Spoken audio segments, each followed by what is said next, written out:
तो hello learners, welcome back to my YouTube channel commerce and math classes.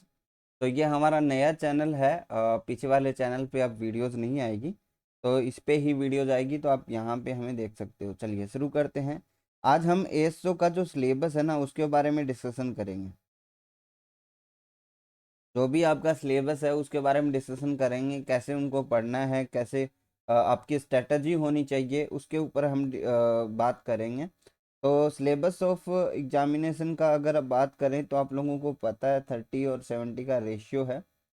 अब बात करें कि स्टार्टिंग में क्या है। स्टार्टिंग में आपकी मेन चीज़ें जो आप हर एग्जाम के लिए पढ़ते हो, geography, natural resources and socio economic development of Rajasthan.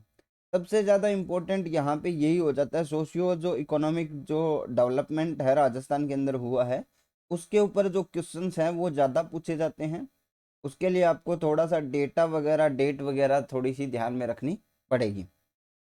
बाकी बात करें history and culture and heritage of Rajasthan, तो ये आप टॉपिक वाइज पढ़ लेना, बाकी आपको ज़्यादा डिटेल्स में नहीं पढ़ना। बिकॉज देखिए, ये चीज़ होती है ना, कुछ टॉपिक्स के आपके ज़्यादा क्वेश्चंस इनपुट होते हैं, उनके ऊपर हम ज़्यादा फोकस करें।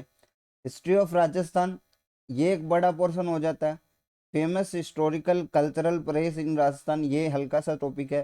फोक लिटरेचर है, आर्ट है, ड्रामा है, लोग देवी देवताएं हैं, म्यूजिक है, डांस है, फेयर एंड फेस्टिवल है, कस्टम्स है, ज्वेलरी है, फेमस फोर्ट्स है। तो ये हल्के टॉपिक्स हैं। जबकि आपका बात करें हिस्ट्री ऑफ राजस्थान, ये थोड़ा बड़ा टॉपिक है।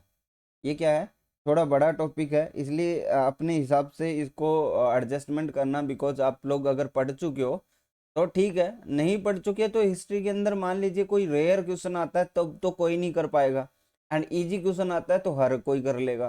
तो वो सिचुएशन इसमें लागू होती है। और आजकल इसमें क्वेश्चन पूछे भी नहीं जाते। और सबसे ज़्यादा जो क्वेश्चन इसमें जो पूछे जाएंगे इस एग्जाम में, वो रहेगा इकोनॉमिकल जो आपका डेवलपमेंट हुआ है ना, उसके ऊपर क्वेश्चन क्वेश्चन पूछे जाते हैं। मेन समस्या ये आती है कि हम पढ़ते क्या हैं और हमें पढ़ना क्या चाहिए। इकोनॉमिकल जो आपका डेवलपमेंट हुआ है उस पर ज़्यादा क्वेश्चन पूछे जाते हैं। ठीक है, लास्ट टाइम का पेपर डिस्कशन करेंगे हम लोग, तो आप देखना कि कैसे क्वेश्चन पूछे गए हैं ना, उसके अकॉर्डिंग ही आपको आगे बढ़ना है। दूसरी बात, करंट इवेंट, यहाँ से भी जब ज़्यादा क्वेश्चन पूछने के चांसेस रहते हैं। यहाँ पे आपको डेट वगैरह, योजना वगैरह पूछ ली जाती है, जो आपके स्टैटिस्टिक्स या इकोनॉमिक डिपार्टमेंट के हिसाब से इम्पोर्टेंट है, वो चीज़ें आपसे पूछ ली जाती है। फिर उसके बाद आता है आपका जो स्टैटिस्टिक्स वाला पार्ट है, वो इसमें पहला तो एकदम बेसिक दिया हुआ, जो स्टार्टिंग होती है इकोनॉमिक्स की, जो स्टैटिस्टिक्स की स्टार्टिंग है वो दिया हुआ है। क्लासिक कलेक्शन है, क्लासिफिकेशन है, टेबुलेशन एंड डायोग्रामेटिक जो रिप्रेजेंटेशन है ऑफ डेटा, सेंट्रल टेंडेंसी है, डिस्पर्शन है, मोमेंट्स है, स्क्यूनेस है, कुर्टोसिस है। तो ये सारे क्या हैं, बेसिक्स के अंदर आते हैं। इनसे क्वेश्चन आते हैं, 5-6 क्वेश्चन आते हैं।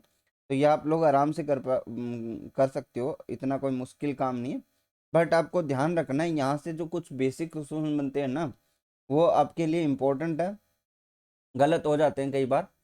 फिर आता है कोरिलेशन एंड रिग्रेशन। तो इसका कोरिलेशन और इसके जो कोफिशिएंट है या फिर लीनियर रिग्रेशन है, यहाँ से भी अच्छे क्वेश्चन आते हैं। थोड़े प्रैक्टिकल भी देखने को पड़ेंगे आपको। टेस्टिंग ऑफ हाइपोथेसिस, कॉन्सेप्ट है, टाइप है एरर के, ठीक है, क्रिटिकल रीजन और लेवल ऑफ सिग्निफिकेंस जो आपका पूछा जाता है, और सिंपल एंड लार्ज टेस्ट है।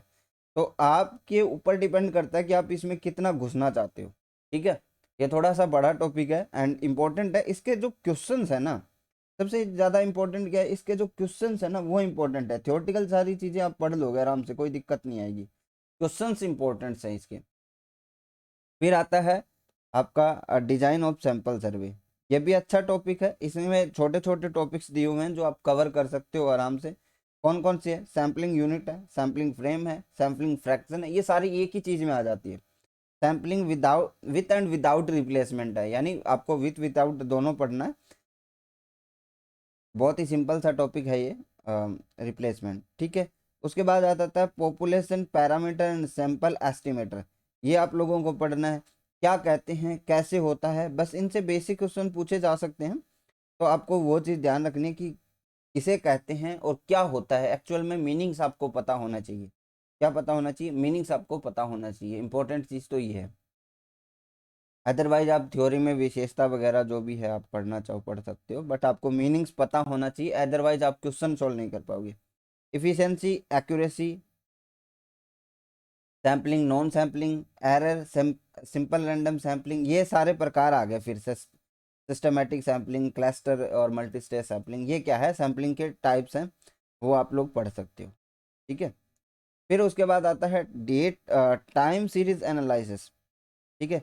ये एक अच्छा क्वेश्चन है, इससे जो है संगणक में भी क्वेश्चन पूछे जाते हैं।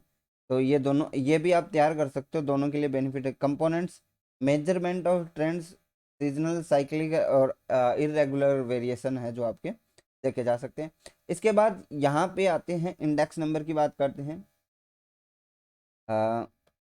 उसके बाद आ जाता है इंडेक्स नंबर, सबसे इम्पोर्टेंट चैप्टर है।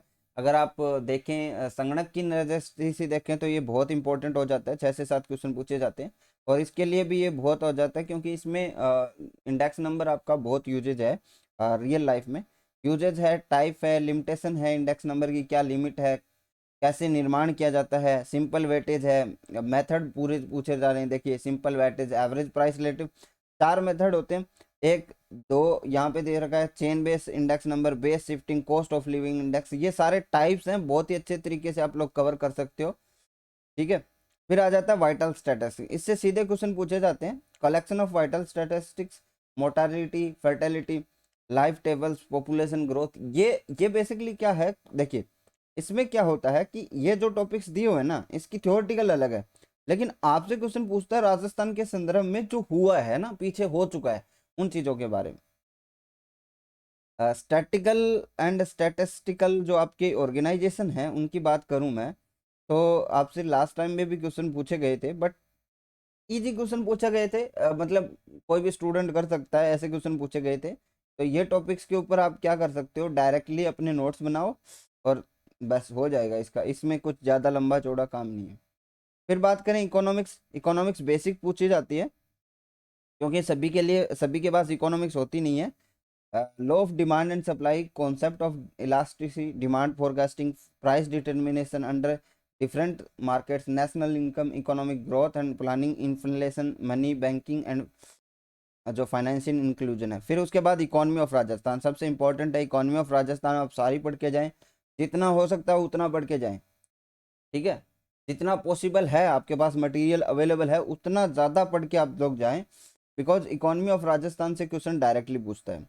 फिर एलिमेंट्री मैथमेटिक्स हो जाती है, 2-4 क्वेश्चन आ जाए तो इम्पोर्टेंट आपके लिए बोनस हो जाता है। अगर आपके पास 2 से 4 क्वेश्चन इससे पूछे जाते हैं ना, ठीक है, तो ये बोनस हो जाएगा। बिकॉज क्यों? क्योंकि जिसको मैथ आती है ना वो इजीली कर लेगा, और आपको पता है कि अगर 5 नंबर की मैथ आती है तो वो कितना इंपॉर्टेंट हो जाता है, कितना इंपॉर्टेंट। आप ये सोचिए कि इतना इंपॉर्टेंट है कि आप सैम्पलिंग का एक पूरा टॉपिक पढ़े, उसमें से कोई गारंटी नहीं है आप लोग कर पाओगे नहीं कर पाओगे, बट एक अगर 5 क्वेश्चन आ जाते हैं तो वो सैम्पलिंग के इक्वल पड़ता है। और वो जो स्टूडेंट मैथ आती है वो आराम से कर लेगा। Decimal fraction, percentage, rate and ratio, average, simple and compound interest के रेट्स, ये सारे मैं आप लोगों को करवाऊंगा, बट आप लोगों को इस चैनल पे बने रहना पड़ेगा। बेसिक्स ऑफ कंप्यूटर, ये सभी लोग पढ़ के जाएंगे, इसमें कोई बड़ी बात नहीं है। अब बात करें कि जनरल नॉलेज और स्टैटिस्टिक्स, इकोनॉमिक, मैथमेटिक्स में 30 और 70 का रेशियो है। सबसे इम्पोर्टेंट बात जो है वो मैं करना चाहूँगा आप लोगों के साथ, क्या कि पहली चीज़ तो ये कि ये मास्टर डिग्री लेवल एग्ज़ाम है। ठीक है। तो आप ये मानिए कि L11 है इसका ग्रेड पे, तो सभी लोग अच्छे से तैयारी करेंगे। अच्छे से का मतलब क्या है कि आप लोग अभी से 5 से 6 घंटे आप भूल जाइए कि कितनी सीट है क्या है। अगर आपको सिलेक्शन लेना, 5 से 6 घंटे आप नॉर्मली पढ़िए। जब आपका फॉर्म फिल हो जाए और एग्जाम डेट आ जाए तो आपको लग से 11 से 12 घंटे पढ़ना है। अगर देखिए, अगर अगर आप मान लीजिए कि लास्ट के 20 दिन है, उसमें अगर आप 11 से 12 घंटा पढ़े, अगर आप अभी से 5-6 घंटा पढ़े तो वो इक्वल से ज़्यादा हो जाएगा, ये वाला ज़्यादा हो जाएगा। बिकॉज कि कंसिस्टेंसी बहुत ज़्यादा जरूरी है, हर एग्जाम्स के लिए इंपॉर्टेंट है। बड़े एग्जाम्स की अगर बात करें, ये क्या है, एक बड़ा एग्जाम है, इसमें लोग अपनी मेहनत पूरी आजमाएंगे। बिकॉज देखिए, हर चीज़ में अलग अलग होता है। जैसे अगर आप फर्स्ट ग्रेड कॉमर्स की बात करेंगे तो उसमें सीट कितनी आएगी, 130 सीट आएगी। आप उसके लिए सर जा सकते हो अगर बीएड आपके पास है। लेकिन इसमें कितनी सीटें हैं? 203 सीटें हैं।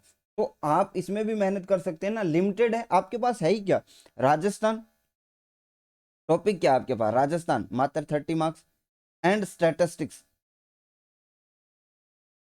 ठीक है, आप ये मानिए कि अगर ये 50 का भी आता है ना, तो उसके बाद क्या आ जाता है? मैथ आ जाती है, इकोनॉमिक्स आ जाती है, कंप्यूटर आ जाता है, इकोनॉमी ऑफ राजस्थान आ जाता है। इतने ही तो टॉपिक है आपके पास।